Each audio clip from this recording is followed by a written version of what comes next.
땅에 오신 예수 그리스도를 기쁨으로 다시 한번 맞이하고 또 다시 오시는 예수 그리스도를 고백케 하심에 진심으로 감사드립니다. 나의 구원을 위해 이 땅에 오신 예수님께 기쁨과 감사함과 헌신을 주님 앞에 드리는 하나님의 백성들 될 수 있도록 도와주시고, 또 주님의 이 땅에 오심을 전파하며 복음 가운데 하나님 앞에 귀히 쓰임받는 아름다운 주님의 참된 제자들 될 수 있도록 주여 역사하여 주시옵소서. 예수 그리스도 이름으로 간절히 기도드립니다. 아멘. 중세에서 마틴 루터를 통해서 개신교가 이제 종교개혁을 통해 시작하게 되면서 개신교와 캐톨릭을 나누는 하나의 기준이 크리스마스 추리가 성탄절에 교회에 있느냐 없느냐를 통해 나누어지게 되었다고 합니다. 빛으로 오신 예수님, 암흑의 교회 가운데 다시 한번 말씀으로 돌아가는 그러한 개신교들은 크리스마스 때 크리스마스 추리를 교회에 세우고, 또 주님의 영원한 그러한 구원주 되심을 여러 가지 장식을 통해서, 또 동방박사들이 주께 드리는 선물을 갖다 놓는 그러한 의미를 통해서 크리스마스 추리가 우리 개신교를 상징하게 된 것입니다. 캐톨릭은 요한 바오로 2세를 통해서 1965년이 돼서야 교회에 크리스마스 추리를 장식하는 것을 허용하게 되었다고 합니다. 빛과 영원한 우리의 왕이 되시는 예수님을 상징하는 크리스마스가 미국에서 광범위하게 된 것은요, 1923년에 쿨리지 대통령을 통해서 백악관에 내셔널 크리스마스 추리가 이제 장식이 되고 거기에 불이 들어오는 그 행사를 통해서 광범위하게 됐다고 합니다. 그래서 해마다 대통령이 이제 영부인과 함께 불을 이렇게 넣는 그 크리스마스 추리의 그 장식, 평화를 상징하는 그것을 백악관에 설치하게 되죠.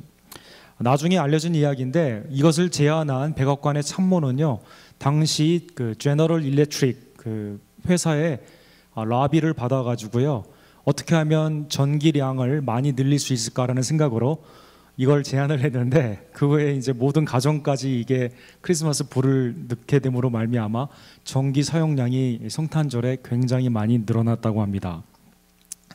또 기독교만 우리 크리스마스 트리 장식하는 것은 아닙니다. 쇼핑센터나 이런 데 가면 수많은 장식들을 많이 보게 되죠. 해마다 일본의 그 긴자의 이 유명한 주얼리는요, 가장 그 아름다운 금으로 만드는 크리스마스 장식을 팔게 되는데, 올해는 약 40 밀리언 달러의 금으로 된 2m 정도의 이 장식이 팔리게 됐다고 합니다. 자세히 보시면 기독교와는 전혀 관련이 없는 월트 디즈니의 피규어들이 그 안에 이렇게 있게 되는데요. 빛과 영혼의 예수 그리스도의 이 땅에 오심을 중심으로 하는 믿음 안에서 우리가 성탄절을 맞이하고 보내기를 간절히 원합니다. 오늘부터 누가복음을 보게 되는데, 누가는 성경에 보면 바울 사도의 서역 가운데 신실하게 쓰임받은 종임을 알 수가 있습니다. 골로새서 4장 14절에 보면은요, 사랑을 받는 의사 누가와라고 이렇게 되어 있습니다. 그래서 그의 인생의 마지막까지 사실 거기에 같이 표현되어 있는 대마는 세상을 사랑하여 바울 사도를 버리고 데살로니가로 갔지만, 누가는 끝까지 바울 사도의 선교 가운데 쓰임을 받았던, 직업으로는 의사였으며 많은 사람들에게 신실하게 인정을 받는 사랑의 그러한 복음서 기자가 된 것입니다.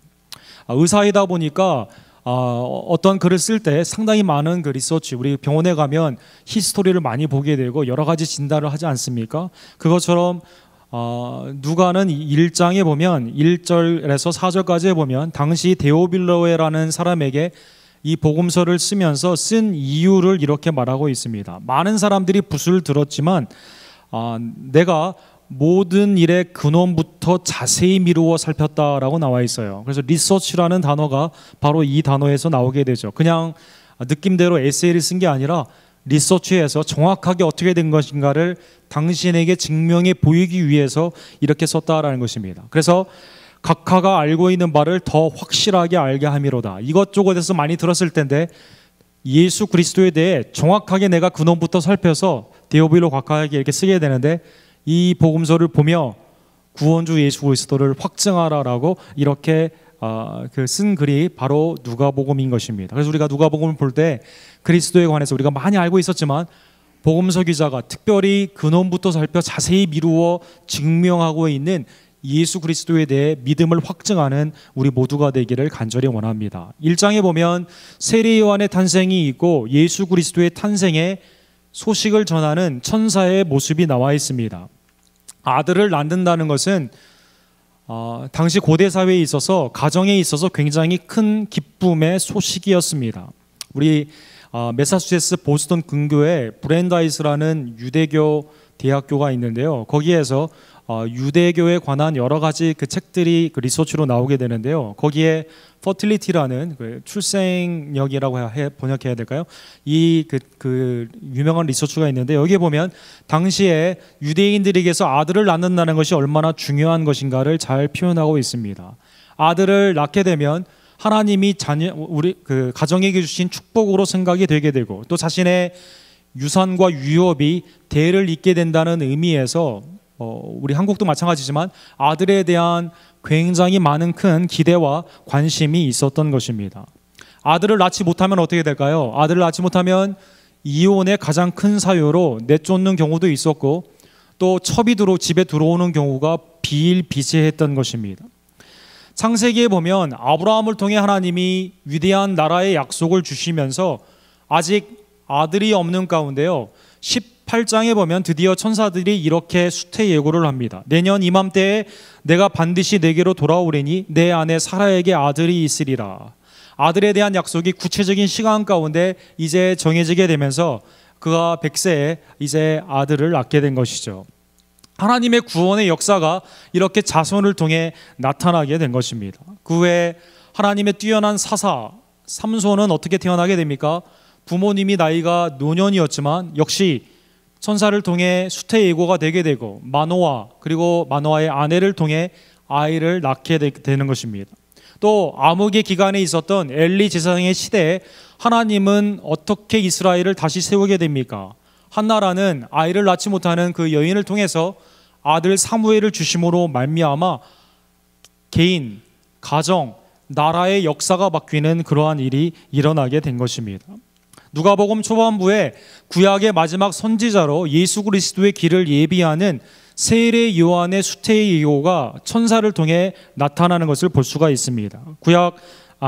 구약에 여러 그 나이가 든 분들이 그럼에도 불구하고 하나님의 은혜로 기적적으로 아이를 낳은 것처럼 아버지 사가랴와 어머니 이미 노년이 되어 아이를 낳을 상황이 아니지만 그러나 그들의 간구를 들으셔서 예수 그리스도의 길을 예비하는 그러한 종으로 마지막 선지자로 세례 요한이 이 땅에 오게 된 것입니다. 누가복음 7장 28절에 예수님은 세례 요한을 여자가 낳은 자 중에 가장 큰 자다라고 칭찬했습니다.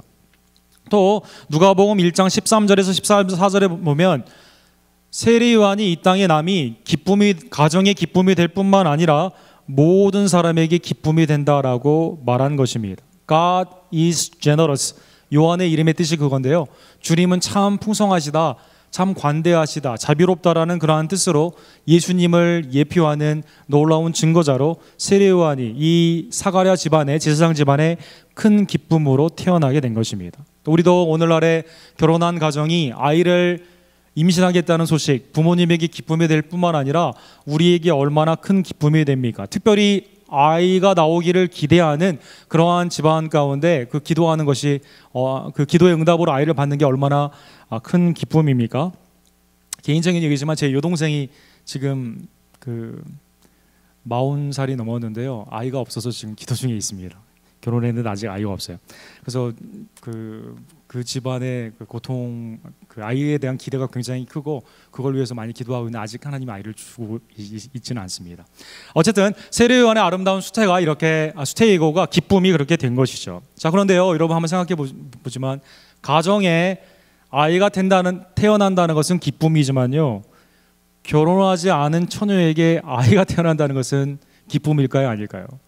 그것은 매우 수치스러운 일이며 그것은 기쁨보다는 슬픔의 일인 것입니다. 그런데 그 소식이 오늘 처녀 마리아에게 임하게 된 것입니다. 오늘 27절과 31절에 보니까 천사 가브리엘이, 천사의 이름이 이제 가브리엘, 미가엘 이름들이 많이 있지 않습니까? 가브리엘 천사가 기쁨의 소식으로 이제 은혜의 소식을 전파하는데요. 그게 가정에게 임한 게 아니라 처녀에게 임하게 된 것입니다. 다윗의 자손 요셉이라 하는 사람과 약혼한 처녀에게 이르니 그 처녀의 이름은 마리아라. 보라, 내가 잉태하여 아들을 낳으리니 그 이름을 예수라 하라라고 말씀한 것입니다. 사라나 마노아의 가정이나 엘리사벳과는 달리 공통점은 아이가 난다는 소식을 하나님이 천사를 통해 알려주셨지만, 그건 공통점이지만 다른 점은 마리아는 아직 남자를 알지 못하는 결혼하지 않은 처녀였다라는 것입니다. 여러분, 당시에 약혼을 하는 나이는 12세에서 15세였다고 합니다. 그래서 이때 아마 마리아의 나이가 16세는 넘지 않았을 거다라고 신학자들은 추측합니다. 또 나중에 그 정혼한 요셉의 직업이 목수 아닙니까? 그래서 그 예배 때 제사를 드릴 때요, 비둘기를 드릴 만큼, 다른 큰 짐승을 드리지 못할 만큼 가난했던 상황을 알 수가 있습니다. 또 이들이 살았던 곳은 어디입니까? 변방 중에 변방. 나사렛에서 무슨 선한 것이 나오느냐? 나사렛 동네에 이렇게 살고 있었다는 것이죠. 더 나아가 아직 남자를 알지 못하는 처녀인데 하나님께서 너에게 임신을 하게 하셔서 너를 통해 구원의 역사를 일으키신다는 그 소식, 너를 통한 예수님이 나오게 된다는 그 소식을 그가 받게 된 것입니다. 한 걸음 더 나아가 이 아이는 보통 아이가 아닙니다. 32절과 33절에 보니까요, 그는 큰 자가 되고 he will be great, 아주 위대한 자가 된다는 것입니다. 지극히 높으신 이의 아들, 이것은 나중에 보면 하나님의 아들이라는 말과 동일하게 되는데요, 아이를 배웠는데 하나님의 아들을 배웠다라는 것입니다. 또 주 하나님께서 그 조상 다윗의 왕위를 그에게 주신다. 사무엘하 7장에 약속하신 영원한 다윗의 왕자를 그에게 주신다라는 것입니다. 그리고 33절에 보면 그의 나라는 무궁하다. 나라가 패망을 하는 게 아니라요, 계속 영광 가운데 쓰임을 받는 그 나라의 왕이다라는 것입니다. 전에도 한번 말씀드렸지만 우리가 의사 선생님이 아이를 할 때 우리 남편에게 뭐라고 말합니까? It's a girl, It's a boy 이렇게 하는데 마리아를 통해 나온 그 아이는 It's a God 이렇게 되는 것이죠. 하나님의 아들이 하나님의 아들.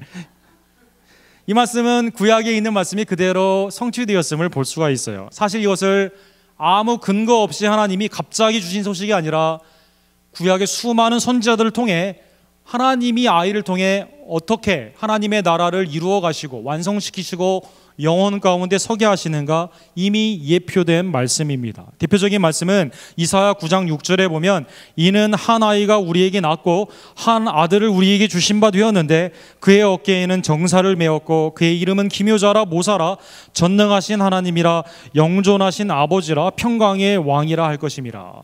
이미 하나님께서 하나님의 나라의 왕으로, 또 하나님께서 구원주로, 하나님께서 이미 구약에 약속하신 정사와 모든 모사를 그 안에 가지고 있는 지혜의 왕으로, 평강의 왕으로 아이를 통해 이것을 이루신다고 했는데, 그 아이가 누구냐? 마리아를 통해 나오게 되는, 마리아를 통해 잉태된 예수 그리스도시다라는 것입니다. 하나님은 피조물을 만드시고 그냥 놔주시는 게 아니라 그 가운데 구원의 계획을 가지고 이미 예정하신, 계획하신 그 일을 진행하시고 성취하시며 완성하신다라는 것입니다. 하나님에 대한 약속과 성취에 대해 사실 도전을 받지 않았다가 찰스 다윈이라는 진화론자의 창시자이죠. 이 사람을 통해 하나님의 구원 계획이, 하나님은 디자이너가 아니라 하나님은 우리가 무관하다고 하는, 하나님이 우리를 만든 게 아니라 우리가 하나님을 만들었다고 하는 진화론을 통해 특별히 예수 그리스도의 신성이 많이 부정되게 되었습니다. 여러분, 찰스 다윈이 왜 이런 생각을 하게 되었을까요? 그것은 그의 부모님이 삼위일체 하나님을 믿고 있었던 신실한 성도가 아니라 이단, 유니테리안, 예수님의 신성을 부인하는 다른 종파를 믿었기 때문에 그는 자라서부터 예수님의 성육신을 믿지 않았습니다. 성령을 통한 동정녀 마리아 탄생을 그는 믿지 않았던 것입니다. 하나님은 하나님 따로, 인간이 만든 것이고 인간은 인간 따로의 과학적으로 인간은 진화한다는 그것을 그는 종의 기원을 통해 이렇게 밝히게 된 것입니다. 이러다 보니 도킨스라는 그러한 본인은 신학자라고 하는데 에이티스트, 하나님을 믿지 않는 이 사람은요, 하나님은 우리를 만들었을지 모르겠지만 그러나 개입하지 아니하시고 우리가 바로 만든 하나님이 우리와 함께 연락한다라는 그러한 엉뚱한 만들어진 신이라는 책도 주장되게 된 것입니다. 성경은 그렇게 말하고 있지 않습니다. 성경은 예수 그리스도가 이 땅에 성육신하는 그것이 인간이 만든 이야기가 아니라 이미 몇백 년 전에 약속하신 하나님의 말씀의 성취다라고 말씀하고 있는 것입니다. 그러면 마리아도 본인의 상식, 본인의 경험, 이해할 수 있는 논리로 이것은 말이 되지 않기 때문에요. 34절에 보면 상당히 논리적으로 이렇게 물어요. 마리아가 천사에게 말하되 나는 남자를 알지 못하니 어찌 이 일이 있으리이까. 남자와 잠자리를 같이 해야 임신이 되는 거 아닙니까? 나는 남자를 아직 알지 못하는데 어떻게 이 일이 있습니까? 라고 물으니까 가브리엘은 이렇게 말을 해요. 성령이 내게 임하시고 지극히 높으신 이의 능력이 너를 덮으시리니 이러므로 나실 바 거룩한 이는 하나님의 아들이라 일컬을 것이라. 인간으로 잉태한 것이 아니라 정상적인 하나님께서 허락하신 그 질서 가운데 부부의 관계에서, 남녀의 관계에서 잉태된 것이 아니라 성령님이 너에게 덮으심으로 말미암아, 오늘 능력이 덮으셨다라는 말씀을 하죠. 내가 어떠한 것이 있었어요. 그런데 나를 압도적으로 가리는 것이 있습니다. 그건 내가 피할 수가 없어요. 내가 이해할 수가 없습니다. 그러나 나에게 실제로 이루어지게 된 것입니다. 성령님이 너에게 능력 가운데 입혀주게 됐다라는 것입니다. 그래서 아버지는 아들을 예언하셔서 주시고 그 아들은 동정녀 마리아를 통해 이 땅에 나셔서 우리를 구원하시고 그 모든 일 가운데 성령님께서 함께 하시는 성부, 성자, 성령의 사역이 예수님의 탄생 가운데도 이렇게 나타나게 되었다라는 것입니다. 성령이 너에게 임하시고 지극히 높으신 이의 능력으로 너를 덮으리니 이로 말미암아 동정녀 마리아 탄생이 이루어지게 된 것입니다. 역시 이 말씀도 이사야 7장 14절에 보면 임마누엘 하나님이 우리와 함께 계시는 그 하나님이 어떻게 오시느냐 이렇게 예언이 되어 있습니다. 주께서 친히 징조를 너희에게 주실 것이라.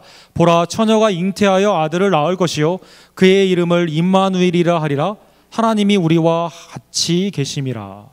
바울 사도는 갈라디아서 4장 4절에 때가 참에 하나님이 그 아들을 보내사 여자에게서 나게 하시고 율법 아래에 나게 하신 것은 우리를 율법에서 속량하시기 위함이다라고 말씀하고 있습니다. 죄인으로 태어나신 것이 아니라 거룩한 이로 태어나시금으로 말미암아 율법 아래 있던 우리들을 율법의 완성이 되시고 하나님께 온전히 순종하시고 죄 없으신 그분이 우리를 대신하여 십자가에 못 박혀 죽으심으로 말미암아 나무 아래 하나님의 죄의 저주를 받으심으로 말미암아 우리를 속량, 우리를 대신 죽으심으로 말미암아 우리를 거룩하게 하나님의 자녀로서 의롭게 칭함을 입는 놀라운 구원의 은총을 주시게 된 것입니다. 어떻게 이 일이 이루어지느냐? 나의 경험, 나의 상식, 사람들의 말하는 그것과는 다르게 하나님의 능력이 내게 입히어짐으로 말미암아 성령님의 역사로 말미암아 이루어지게 되었다는 것입니다. 마리아는 가브리엘의 이 말을 듣고 어떻게 반응할까요? 오늘 17절에 보니까요. 대저 하나님의 모든 말씀은 능하지 못하심이 없느니라. 가브리엘이 이렇게 말을 해요. 그런데 여기 본문에 보면은요, 말씀이라는 단어가 로고스라는 단어 대신에 레마라는 단어를 쓰고 있습니다. 레마라는 단어는 비단 그냥 말이라는 그런 뜻, 말씀이라는 뜻보다는 더 깊이 나아가 반드시 이루어지는 하나님의 사역, 하나님의 행동이다라고 쓰여지는 단어인데, 하나님이 계획하신 그것, 하나님이 선포하신 그 말씀은 어떠한 것들도 막지 못한다. 하나님의 그 일은 반드시 이루어지게 된다라고 레마의 말씀을 마리아에게 가브리엘이 선포하게 한 것입니다. 마리아가 지혜롭게 레마의 말씀을 받아가지고요, 같은 단어를 38절에 이렇게 씁니다. 마리아가 이르되 주의 여정이 오니 말씀대로 내게 이루어지리라 하매 천사가 떠나니라. 방금 선포하신 그 말씀 반드시 이루어진다고 하는데, 나는 아직 10대고 어리고 결혼도 하지 않았고 남자를 알지 못하고 나사렛에 비천한 것이고 지금 굉장히 사람들에게 있어서 인정받지 못하는 가난한 사람이지만 하나님이 나를 통해 성령의 능력으로 잉태케 한 그 아이 예수를 통해서 지극히 높으신 이의 아들, 하나님의 아들이 나오게 되고 구원주가 나타나게 되고 영원한 왕, 평강의 왕이 나를 통해 나타나게 된다면 말씀대로 주의 여종에게 이루어지리다라고 믿음으로 반응했다라는 것입니다. 마리아는 자신을 주의 여종이다라고 표현하고 있어요. 하나님의 말씀은 종인, 주인의 말씀은 종인 우리 모두에게 선포된 그 말씀은 다 이루어지게 된다라는 것입니다. 제가 처음에 중학교 때 메리 크리스마스라는 단어를 받았을 때 그 메리라는 단어가요, 예수님 어머니 메리인 줄 알았습니다. 나중에 보니까 메리가 MERRY라고 되어 있는데, 여러분 성경에 보면 우리 어머니 마리아, 천주교에서는 그걸 굉장히 높이지만 사실 기독교에서는 그걸 좀 방지하다 보니까 너무 무시하는 경향이 있는데요. 성경에 유일하게 예수님의 임신, 해산, 예수님의 나타나지 않은 사생애, 예수님의 갈릴리의 사역, 예루살렘의 사역, 십자가의 사역, 부활의 사역, 승천의 사역, 성령님의 강림의 사역, 그리고 그 후에 초대교회 사역 가운데 유일하게 신실하게 쭉 같이 있었던 사람은 누구입니까? 그분은 어머니 마리아였다라는 것입니다. 마리아가 오늘 주님이 말씀하신 그것, 내가 이해하지 못하고 내가 상황 가운데 이것은 돌맞아 죽을 일이지만 내 결혼이 파기할지도 모르고 사람들이 나를 비난하고 내 생명이 앗아갈지 모르겠지만 하나님이 말씀하신 그것 내게 이루어지리다라고 순종하는 그 마리아. 그래서 마리아를 통해 마리아의 그 증인을 통해서 예수 그리스도의 이러한 놀라운 태생부터 죽음, 부활, 그리고 승천 후까지의 있는 사역들이 그대로 증거되게 된 것입니다. 이 누가가요 데오빌로 곽하에게 말씀을 증거하기 위해 마리아나 이 많은 소식들을 쭉 살피고요, 지금 예수 그리스도의 탄생이 어떻게 되느냐, 성령님을 통해 이루어졌다라고 데오빌로에게, 여러분과 저에게 이렇게 증거하는 것입니다.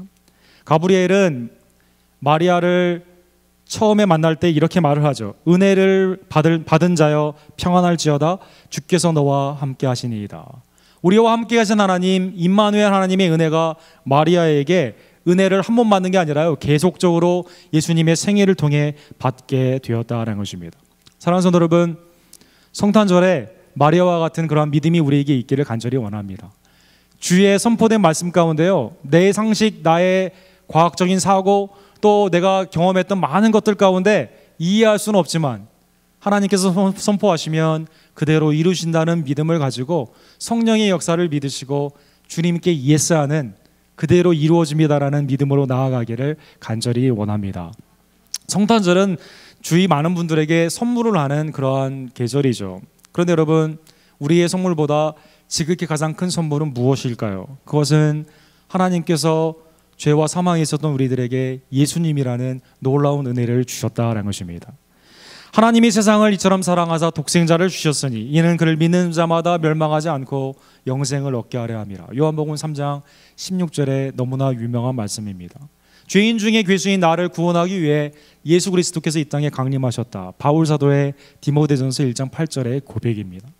마태복음 1장 23절에 보면 보라, 처녀가 잉태하여 아들을 낳을 것이요 그의 이름은 임마누엘이라 하리라 하셨으니 이를 번역한즉 하나님이 우리와 함께 계시다 함이니라. 임마누엘 하나님, 우리를 죄와 사망 가운데 고통 가운데 남겨두지 아니하시고 직접 이 땅에 내려오신, 낮아지시되 십자가의 죽음까지 낮아지시고 그걸로 말미암아 우리를 구원하신 예수 그리스도의 이 땅에 강림하심이 하나님의 가장 큰 선물인 것입니다. 이 대강조가 성탄절에 마리아처럼 주께서 말씀 선포하셨는데 나의 삶 가운데 이루어지길 원합니다. 나는 주님의 종입니다. 믿음으로 예스하시는 그런 성탄절이 되기를 간절히 원합니다.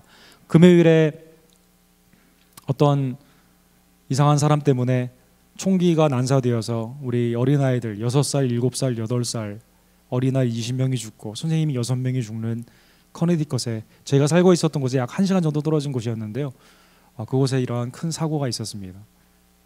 어제 촛불의 위로 예배가 있었는데요, 이 예배 때 어떠한 메시지가 사람들에게 위로가 될까 제가 예배 드리는 그것을 어제 보게 되었는데, 이걸 인도하시는 라마 교회 그 목사님께서 하나님이 세상을 이처럼 사랑하사 독생자를 우리에게 주셨다, 예수 그리스도를 증거하시고 그 가운데 위로를 선포하시는 그 모습을 보았습니다. 여러분, 죄된 이 세상, 왜 악이 강포하고 왜 이해할 수 없는 그러한 안타까운 일들이 많이 있는가? 우리는 다 이해할 수 없습니다. 인간이 얼마나 악한가, 인간의 죄가 어떻게 비참한 결과를 나타내는 것만 우리는 깨달을 수 있는 것입니다. 그런데 그런 이 세상 가운데 예수님이 오셔서 죄 없으신 그분이 우리를 위해 십자가 못 박고 죽으시고 또 우리를 위해 부활하시고 천국으로 우리를 인도하시는 그 귀한 예수님의 생애를 통해 우리의 심령 가운데 마음의 위로를 얻기를 간절히 원합니다. 예수 그리스도 외에는 이 세상에 어떠한 위로도 없습니다. 내일 어떠한 일을 당할지 모르는 우리의 삶 가운데 오늘 주님의 은혜 안에 있는 우리들이 예수 그리스도를 증거하고 복음에 합당한 삶을 살아가는 우리의 삶이 되기를 주님의 이름으로 간절히 축원합니다. 기도하겠습니다. 사랑의 하나님 아버지 감사합니다. 이 대강절에